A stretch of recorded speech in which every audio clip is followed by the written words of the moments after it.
नमस्कार, मी आहे प्राध्यापक डॉक्टर संदीप जगदाळे। माझ्या या सांगीतिक, शैक्षणिक आणि मोटिवेशनल चॅनलमध्ये आपल्या सर्वांचं मनापासून स्वागत। मित्रांनो, अगदी प्राथमिक स्तरावर तबला वादन कसं करावं या संदर्भात आतापर्यंत जवळपास मी 23 व्हिडिओ प्रक्षेपित केलेले आहेत।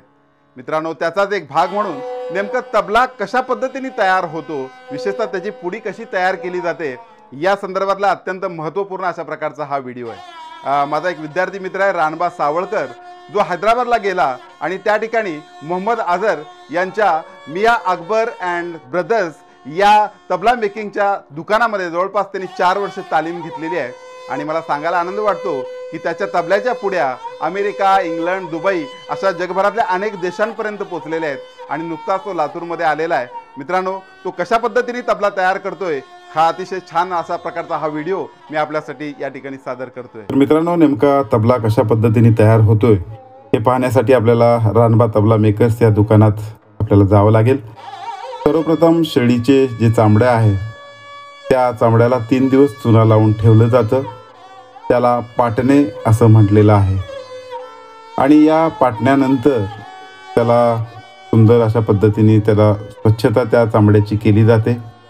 आपल्याला अपेक्षित असलेली 2 चमडी ही गोलाकार पद्धतीने कापून त्याला पाण्यामध्ये भिजवून त्याची स्वच्छता ही धारदार शस्त्राने त्याला घासून अतिशय छान त्या चामड्याला केलं जातं।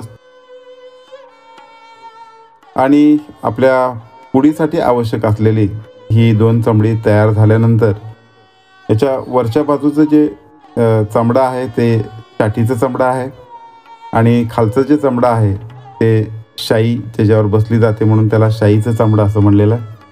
त्यानंतर आपल्याला या ठिकाणी तबल्याचं खोड दिसतं। हे खोड आतून पोकळ असतं आणि या पोकळ असलेल्या या मुखावर काही पट्ट्या बसवलेल्या असतात चामड्याच्या, त्याला पट्टी किंवा पान लावणं असंही म्हटलेलं आहे। तर या पद्धतीने अनेक लोकांना माहीत नसतं की खरं तर आपल्याला 2 पुडीचेच फक्त आपल्याला चामडे माहीत असतात, परंतु हे खालच्या बाजूचंही एक चामडं या ठिकाणी तेही छोट्या छोट्या तुकड्यामध्ये लावलेलं आपल्याला या ठिकाणी पाहायला मिळतं।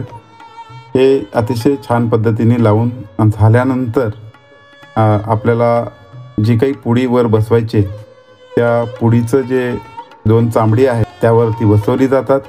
ही ओली अशा पद्धतीची ही सध्या पुडी आहे। त्यानंतर आत्ता आपण पाहतो ती गुडरी ठेवलेली आहे। गुडरी ही सुद्धा चामड्यापासूनच तयार केलेली आहे। या गुडरीला कडं असंही म्हटलेलं आहे। या गुडरीचा उपयोग वर जी आपण पुडी ठेवलेली आहे ती हलू नये आणि तबला सुरामध्ये लावत असताना ज्यावेळेस आपण गट्ट्यावर वगैरे ठोकणार आहात तर त्यावेळेस सुद्धा अतिशय छान आधार या गुडरीचा राहतो आणि म्हणून पुडीपासून गुडरीपर्यंत जी वादी येणार आहे तर ती वादी येण्याच्या दृष्टिकोनातून ही गुडरी अतिशय महत्त्वाची भूमिका निभावते।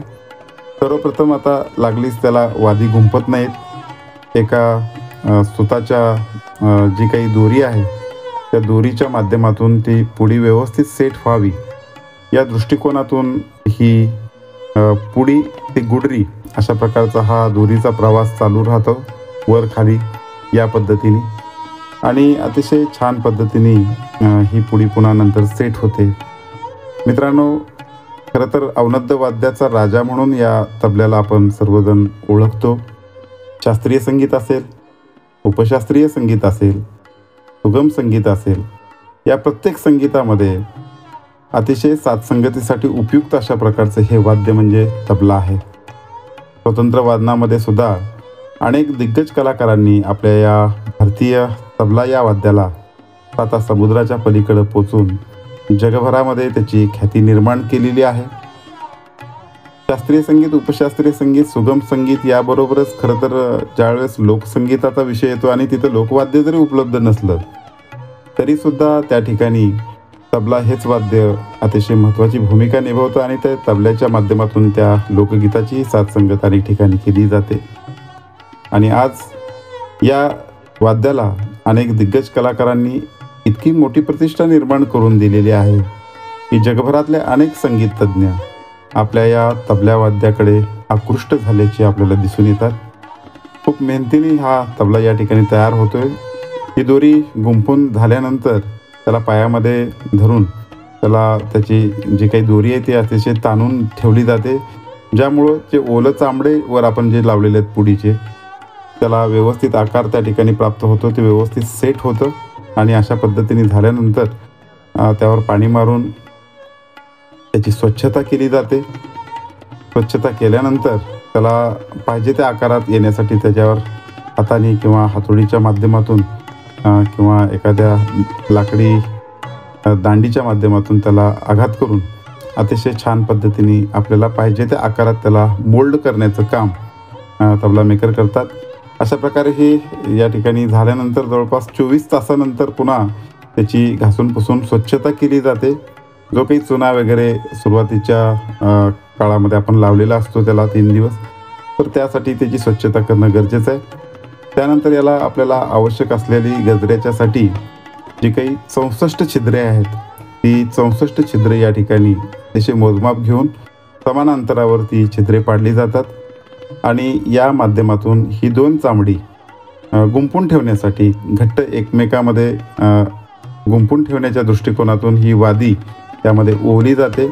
आणि यातूनच गजरा जो असतो तबल्याचा, तो गजरा या ठिकाणी तयार होतो.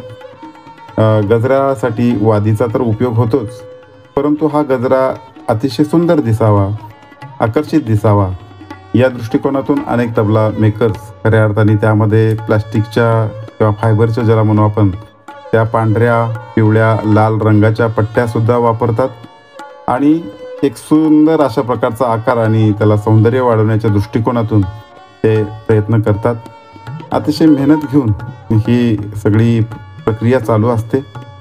खरं तर आपण सहज तबला वाजवत असतो किंवा ऐकणारे त्याच्या नादब्रह्मामध्ये डुंबत असतात, परंतु त्याच्या पाठीमागचे जे श्रम आहेत हे पाहिल्यानंतर खरोखरच अशा तबला मेकर्सना, जे कारागीर आहेत, त्यांना खरंच सॅल्यूट करावा लागतो.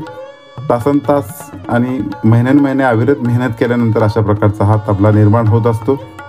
त्यानंतर आपण पाहतो की गजरा लावून झालेली ही जी वादी गुंफायची, त्या वादी गुंफण्यासाठी आपल्याला छिद्र या ठिकाणी पाडायचे. ती असणार आहे 16 छिद्र, म्हणजे 2 छिद्राच्या मध्ये एक आपला गठ्ठा बसतो.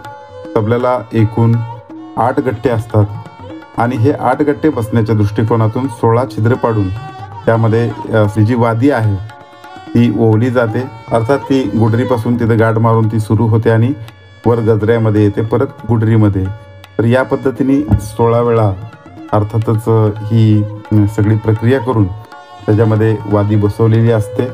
पुढी ही हलणार नाही या दृष्टिकोनातून तर होतच आहे, परंतु तबला जो स्वरामध्ये आपल्याला पुढं लावायचा आहे, तो लावण्याच्या दृष्टिकोनातून सुद्धा ही वादी महत्त्वाची आहे. आता आपल्याला शाई लावायची आहे. शाई लावण्यासाठी खरं तर जे जळालेलं लोखंड असतं त्याचा चूर्ण असतो, काही वेळा कोळशाची पावडरसुद्धा तिथं वापरलेली असते. त्याचबरोबर मैदा आणि सरस हा चिकट पदार्थ आहे, याचं मिश्रण करून ही शाई तयार होते आणि बोटांनी त्याला एकावर एक थर त्या ठिकाणी दिले जातात. आणि तबला हा सुरात लावण्यासाठी आणि ही शाई घट्ट बसण्यासाठी दगडाच्या गोट्याने त्याला अतिशय छान पद्धतीने घोटलं जातं. पण आता रानबाकडं एक अत्याधुनिक अशा प्रकारची मशीन आहे, जी जगातली पहिली मशीन आहे, ज्या माध्यमातून शाई घोटण्याची ही मशीन आहे. हैदराबादहून त्यांनी इथं आणलेली आहे आणि या माध्यमातून एकतर शाई अतिशय मजबूत आणि घट्ट पद्धतीने बसते. आणि दुसरी महत्त्वाची गोष्ट म्हणजे जे काही घोटण्याचे परिश्रम आहेत त्या कारागिरांचे, ते पण आता कमी झालेले आहेत या मशीनच्या माध्यमातून. तर अशा पद्धतीने हा तबला या ठिकाणी तयार झालेला आहे. अतिशय आजदार, अतिशय गोड आणि अतिशय मधुर वाजणारा आणि अतिशय परिश्रमाने परिपूर्ण अशा पद्धतीचा हा तबला या ठिकाणी तयार झालेला आहे. तर मित्रांनो, निश्चितच हा व्हिडिओ आपल्याला नक्की आवडला असेल. येणाऱ्या काळामध्ये सुद्धा खूप छान प्रकारचे व्हिडिओ तबला वादनाचे, त्याचबरोबर मोटिवेशनल व्हिडिओ, एवढंच नाही तर अभ्यास कसा करावा या संदर्भातले अनेक व्हिडिओ मी प्रक्षेपित करणार आहे. आत्तापर्यंत माझ्या या चॅनलला सबस्क्राईब केलं नसेल तर नक्की करावं आणि अधिकाधिक लोकांपर्यंत हा व्हिडिओ प्रक्षेपित करावा. आणि हो, रानबाचं हे लातूरमध्ये असलेला हा नवीन व्यवसाय, त्याच्यासाठी सुद्धा आपण वेळात वेळ काढून नक्की लातूरला यावं आणि त्याच्याकडून छान अशा प्रकारच्या पुड्या तयार करून घ्याव्या आणि उत्तम तबले आपण तयार करून घ्यावेत, एवढीच मी विनंती करतो. थांबतो. जय हिंद, जय भारत.